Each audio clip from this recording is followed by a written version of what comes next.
بسم اللہ الرحمن الرحیم، السلام علیکم۔ وعلیکم السلام۔ اس دعا کے ساتھ کہ اب ہم جاری رکھ سکیں انشاءاللہ۔ مجھے پوری امید ہے اللہ نے چاہا تو کوشش کر کے اس کو جاری رکھیں گے۔ انشاءاللہ انشاءاللہ۔ صرف ایک چھوٹا سا میں چاہتا ہوں آج وہ کر لیا جائے، ریویو کر لیں ہم نے جو بات کی ہے ابھی تک اس کے بارے میں، تاکہ وہ تازہ ہو جائے ایک دفعہ۔ ہم نے پچھلے کچھ عرصے میں یہ دیکھا کہ انسان جس وقت اپنے رب سے متعلق ہوتا ہے، اللہ تعالیٰ کے ساتھ ایک تعلق قائم کرتا ہے، تو اس کی کیا سٹیجز ہیں جو میں سمجھتا ہوں کہ جس ذریعے سے، جس طریقے سے اس کی وہ ڈیولپمنٹل سٹیجز، ظاہر ہے کہ آج جس وقت ہم پیدا ہوتے ہیں تو اس وقت ہماری کیپیسٹیز لمیٹڈ ہوتی ہیں، اور پھر وہ آہستہ آہستہ پروان چڑھتی ہیں۔ تو اس کو سامنے رکھتے ہوئے وہ کیا سٹیجز بنتی ہیں جس کے اندر ہم خدا کی معرفت حاصل کرتے ہیں، اور پھر اپنے اس تعلق کے ساتھ کہ جو ہمیں ہمارا خدا کے ساتھ تعلق ہے اس کو پہچان کر اس کے مطابق زندگی گزارنے کا فیصلہ کرتے ہیں۔ تو اس میں جو سب سے پہلی سٹیج میں نے گزارش کی تھی آپ سے، وہ یہ تھی کہ انسان اپنے آپ کو پہچانے۔ سب سے پہلی چیز یہ کہ میں کیا ہوں، میں کیسے ہوں، میں کیسے زندہ ہوں، for instance how am I alive, اور کس طرح سے اللہ تعالیٰ نے اس پوری کائنات کو میرے لیے مسخر کیا ہوا ہے کہ وہ میری زندگی کا باعث بن سکے، اور میری زندگی کی سسٹیننس کا باعث بن سکے۔ کس طرح سے بلینز آف سپیشیز پھیلائی ہوئی ہیں میرے آس پاس، in the shape of plants, in the shape of animals, کہ جو میری اپنی زندگی کو سسٹین کرنے کا باعث بنتی ہیں۔ میں اس میں بہت ریکمینڈ کرتا ہوں جی کہ یہ جو ہم نے اس پچھلے کچھ عرصے میں انسانوں نے جانوروں کے اوپر جو تحقیقات کی ہیں، اور ان کو بڑی اچھی طرح سے ڈسکوری چینل میں، نیشنل جغرافکس میں جمع کر دیا لوگوں نے، وہ ضرور دیکھیں اور اپنی اولاد کو بھی دکھائیں۔ بلکہ in fact this is what I recommend کہ آغاز ادھر سے کریں کہ اللہ تعالیٰ کی وہ نشانیاں جس کو قرآن مجید نے نشانیوں کے طور پر پریزنٹ کیا ہے، ان نشانیوں سے متعارف کرائیں، اور پھر اس کے بعد جس وقت انسان کی یہ ابیلٹی ڈیولپ ہو جاتی ہے کہ وہ چیزوں کے پیچھے موجود فیکٹس تک پہنچ سکتا ہے یا سکے، یعنی چیزیں گرتی ہوئی دیکھتا ہے تو گریوٹی اس کو سمجھ میں آ سکے کہ کیا ہوتی ہے، تو یہ وہ سٹیج ہوتی ہے کہ جس وقت ہم انفرنس اور انڈرسٹینڈنگ اور اجتہاد کی سٹیج پہ انسان پہنچتا ہے، کہ جس وقت وہ موجود حقائق کے پیچھے پہنچ کے اس کو سمجھ سکتا ہے۔ تو یہ سٹیج وہ ہوتی ہے کہ جس وقت ہم اللہ تعالیٰ سے متعارف کرا سکتے ہیں۔ اس سے پہلے خدا بس ایک سنی ہوئی چیز بنتی ہے۔ اس سے پہلے انسان کو جس چیز سے متعارف کرانے کی ضرورت ہے وہ خدا کی وہ نشانیاں ہیں، جس کے بعد وہ ان تک پہنچے۔ کس طرح سے ایک پوری ارینجمنٹ ہوئی ہوئی ہے، ایک فیکٹری بنی ہوئی ہے ہمارے آس پاس، کہ جو ہماری زندگی کا باعث بن رہی ہے، ہماری زندگی کی سسٹیننس کا باعث بن رہی ہے۔ اس کے بعد دوسری چیز جو ہے، ظاہر ہے کہ وہ جب اپنی عقل سے اس طرف پہنچنے کی طرف بڑھتا ہے، اس سفر پہ پڑتا ہے، تو وہ زیادہ سے زیادہ جس چیز کو ہم کہہ سکتے ہیں وہ یہ کہ وہ اس پاسبلٹی تک پہنچتا ہے کہ خدا ہے، کسی خالق کو ہونا چاہیے، میرا مالک ہونا چاہیے، میرا اس کے ساتھ کیا تعلق ہے، اس کے بارے میں وہ تھیریز ڈیولپ کر سکتا ہے۔ اس سے زیادہ اس کے پاس اس کو متعین طریقے سے ڈٹرمن کر لینے کی گنجائش نہیں ہوتی۔ تو اللہ تعالیٰ کا پھر جو تعارف ہے وہ ہمیں اصل میں ملتا ہے، یعنی ایک تو وہ علامتیں ہیں جو ہمارے آس پاس پھیلی ہوئی ہیں، وہ اس کی نشانیاں ہیں، آیات الہی ہیں، جن کے ذریعے سے ہم خدا کی پہچان حاصل کرتے ہیں، اور ساتھ ہی پھر اس کو اللہ تعالیٰ کی طرف سے وحی بھی دی گئی، انسان کو اس کے آغاز ہی سے وحی بھی دے دی گئی، اور وحی نے اس چیز کو جو کہ پاسبلٹی تھی اس کو ڈٹرمن بھی کر دیا، اور ساتھ ہی ساتھ یہ بھی بتا دیا کہ اس زندگی کا مقصد ہے کیا۔ یعنی وہ سٹیج، وہ جو سمجھ سکتا تھا لیکن اس کے بارے میں تھیریز کی حد تک یا پاسبلٹیز کی حد تک پہنچ سکتا تھا، اب اس کو اس جگہ تک پہنچا دیا وہی نے کہ اب وہ یہ ڈٹرمن کر سکتا ہے یا اس کو سمجھ سکتا ہے کہ اللہ تعالیٰ نے ہمیں کیا ہدایت دی ہے، ہمیں کس چیز کے لیے اس دنیا میں بھیجا ہے، اور ہمیں اس میں کامیابی کا راستہ بھی اس نے بتا دیا۔ اس کے بعد جس وقت انسان یہ سمجھ لیتا ہے کہ میرا ایک مالک ہے، اس نے مجھے زندگی دی ہے، اور اس زندگی دینے کی وجہ سے آج میں اپنی زندگی کو سسٹین کر پا رہا ہوں، تو اگلی چیز اس تعلق کی معرفت ہے جو میرے اور میرے رب کے درمیان موجود ہے۔ وہ تعلق جس طرح سے میں نے عرض کیا تھا، وہ بندگی کا تعلق ہے، وہ کوئی دوستی کا یا بھائی چارے کا یا برابری کا تعلق نہیں ہے۔ میں اس کا بندہ ہوں، وہ میری زندگی کو کنٹرول کرتا ہے، میرے فیصلوں کی، میری جد و جہد کے نتائج کو کنٹرول کرتا ہے۔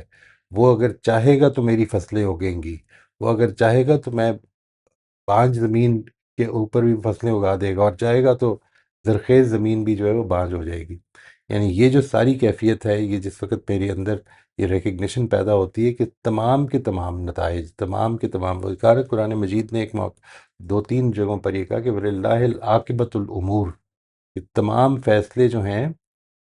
سارے کے سارے فیصلے جو ہیں وہ اللہ ہی کے ہاتھ میں ہیں۔ یعنی فیصلے کرنے والا وہ ہے۔ تمہارا کام جد و جہد کرنا ہے، تمہارا کام محنت کرنا ہے، تمہارا کام وہ چیزیں بہم پہنچانا ہے کہ جن کے ذریعے سے تمہاری ضرورتیں پوری ہوں، لیکن ضرورتیں پوری کرنے والا جو ہے وہ رب ہی ہے۔ یہ والا ایسپیکٹ جو ہے، جس وقت مجھے ریکگنائز ہوتا ہے، جب میں ریکگنائز کر پاتا ہوں، تو اس کے نتیجے میں جو تعلق پیدا ہوتا ہے وہ بندگی کا تعلق ہے۔ اور اس کے ساتھ ہی چونکہ اس نے ہدایت بھی دے دی ہمیں اور یہ بتا دیا کہ میں نے یہ دنیا کیوں بنائی ہے، تو ایک اور چیز جو پیدا ہوتی ہے وہ ایک جواب دہی کا تعلق پیدا ہوتا ہے۔ یعنی میں جو کچھ آج مجھے دیا گیا ہے، وہ تو وہ نہیں ہے کہ جو میں ڈیزرو کرتا ہوں، مجھے اپنے ڈیزرو کرنے سے بہت زیادہ مل گیا ہے۔ آپ اگر کسی بھی پہلو سے دیکھیں، یعنی آنکھیں، زبان، کان، سب چیزیں جو دے دی گئی ہیں، وہ اس لیے نہیں، یعنی میرے سے لوگ پوچھتے ہیں، بلکہ آج ہی انفیکٹ کسی نے یہ کامنٹ کیا ہوا تھا کہ اگر آزمائش میں ڈالنا تھا تو یہ تو دینا ہی تھا۔ مسئلہ یہ نہیں کہ اس کی طرف سے آپ نے دیکھنا ہے، آپ نے اپنی طرف سے دیکھنا ہے۔ آپ ان چیزوں کو ویلیو کرتے ہیں، ذرا تھوڑی دیر کے لیے امیجن کر کے دیکھیے کہ یہ جو چیزیں آج آپ کو میسر ہیں، جن کی کوئی گارنٹی نہیں کہ کل بھی رہنی ہے، تھوڑی دیر کے لیے امیجن کر کے دیکھیں کہ یہ نہ رہیں، تو پھر زندگی کیا ہوگی، and how much would you be able to enjoy life at that time. آج جو کچھ میسر ہے اس سے فائدہ اٹھا لیں۔ اور یہ جو تعلق پیدا ہوتا ہے میرا کہ یہ فائدہ اٹھانا ہے، اس فائدہ اٹھانے کی جو ذمہ داری کا احساس ہے، وہ قرآن مجید ہمیں آ کر وحی کی صورت میں بتاتا ہے کہ تم سے ایک دن ان ساری فیکلٹیز کے بارے میں پوچھا بھی جائے گا، اور جس طرح تم نے اس دنیا میں زندگی گزاری اس کے بارے میں تمہارے سے پرسش ہونی ہے۔ تو یہ ایک احساس، زندہ احساس، یعنی میں اس کو سمجھتا ہوں کہ یہ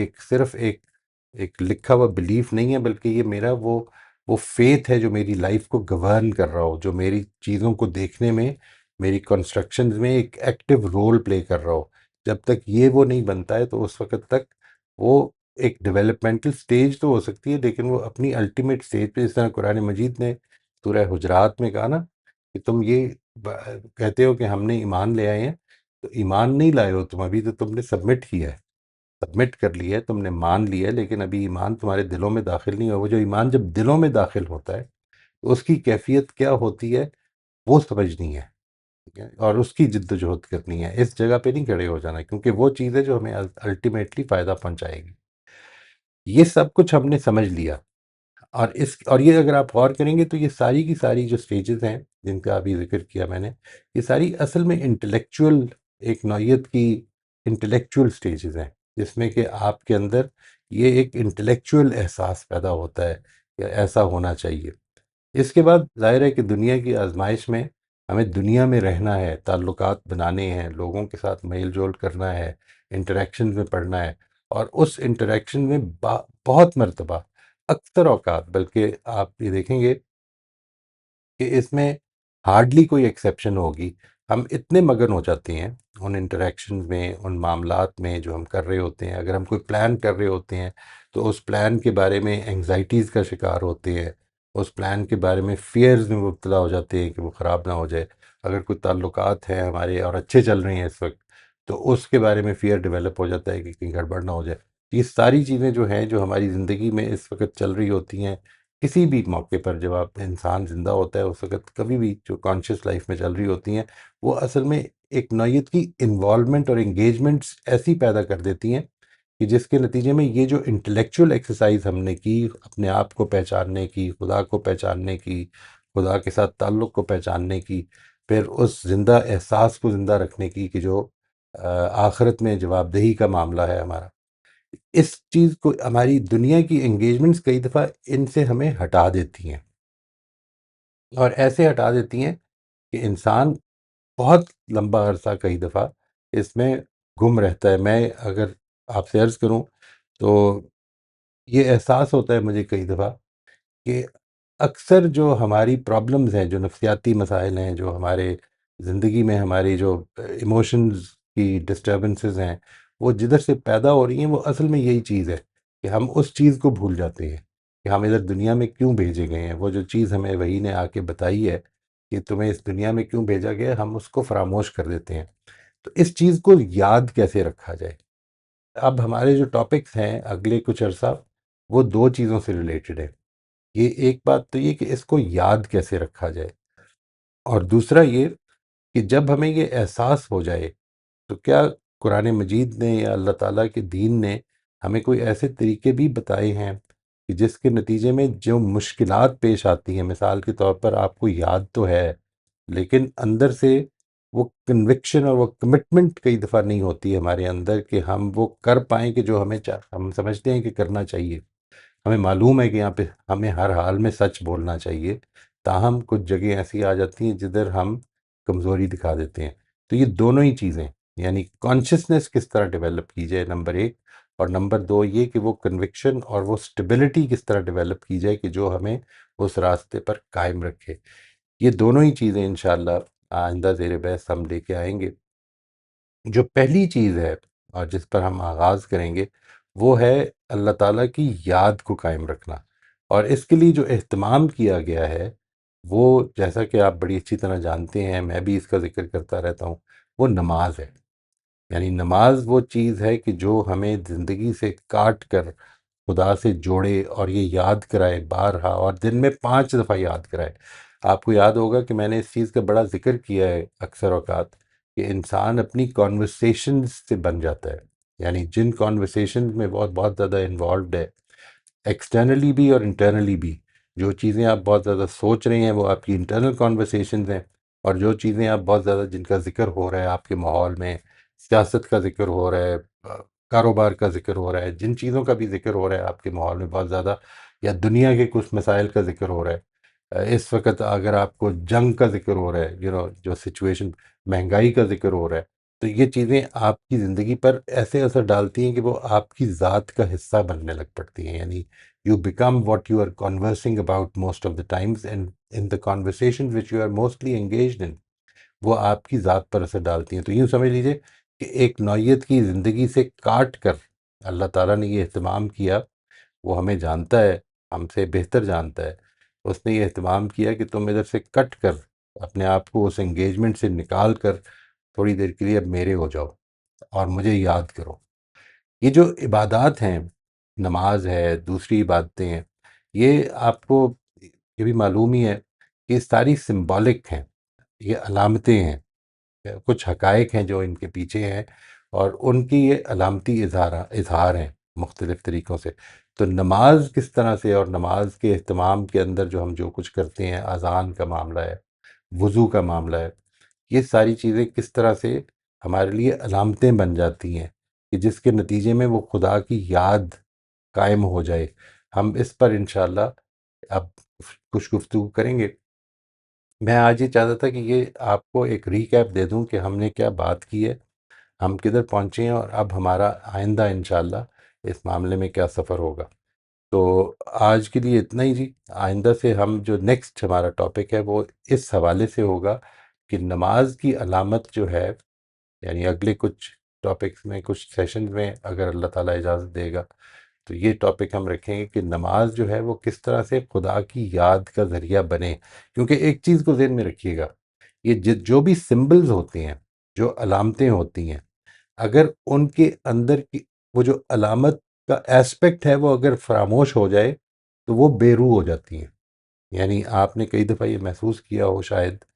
مجھے خود اس کا ذاتی طور پر بھی احساس ہوا کہ کئی نمازیں ایسی ہوتی ہیں جن میں خدا یاد نہیں ہوتا. یعنی ہم اپنی اس معاملے میں مگن ہوتے ہیں، وہ کیا نماز ہوئی پھر. یعنی خدا کی یاد کے لیے نماز قائم کرنی تھی، تو ایسا کیوں ہو جاتا ہے کئی دفعہ کہ اس نماز کو پڑھتے بھی ہیں اور خدا یاد نہیں ہوتا، بلکہ اسی دنیا کی انگیجمنٹ میں دماغ میں وہ چل رہی ہوتی ہے، وہ پریشانیاں یا وہ خوشیاں جو ہم دنیا میں مل رہی ہیں اس وقت انہیں مگر اس کی وجہ یہ کہ اگر علامت جو ہے، اگر حج ایک علامت ہے اور آپ اس علامت کو مس کر کے حج کر آئے ہیں، تو آپ نے یوں سمجھ لیں کہ ایک قالب اختیار کر لیا، ایک جسم اختیار کر لیا ہے، لیکن اس کے اندر روح نہیں ہے۔ وہ روح جب تک پیدا نہیں ہوگی جب تک کہ آپ اس علامت کے اصل کو نہ سمجھیں، اس کی حقیقت سے اس کو جوڑیں گے نہیں۔ یعنی قربانی تو کر لی لیکن قربانی کا احساس نہیں ہوا۔ انسان بالعموم ہم جس طرح سے گفتگو کر رہے ہوتے ہیں، ایسا لگتا ہے کہ جیسے قربانی اصل میں ان لوگوں کے لیے کی جاتی ہے جن کو عام طور پر گوشت کھانے کو نہیں ملتا، لیکن اگر قربانی کی روح سمجھنی ہے تو پھر قربانی کی روح کو جب تک سمجھیں گے نہیں، قربانی کرنے کا احساس پیدا نہیں ہوگا۔ یہ والا ایسپیکٹ جو ہے اس کو سامنے رکھتے ہوئے انشاءاللہ ہم اپنے کچھ اگلے ٹاپکس جو ہیں، اگلے سیشنز جو ہیں، ان میں ان چیزوں پر ذکر کریں گے کہ یہ جو نماز ہے، روزہ ہے، یہ ساری چیزیں جو ہیں یہ کس طرح کی علامتیں ہیں اور کس طرح سے ہم ان سے بہتر فائدہ اٹھا سکتے ہیں۔ میں اب آپ کے سوالات کے لیے حاضر ہوں جی۔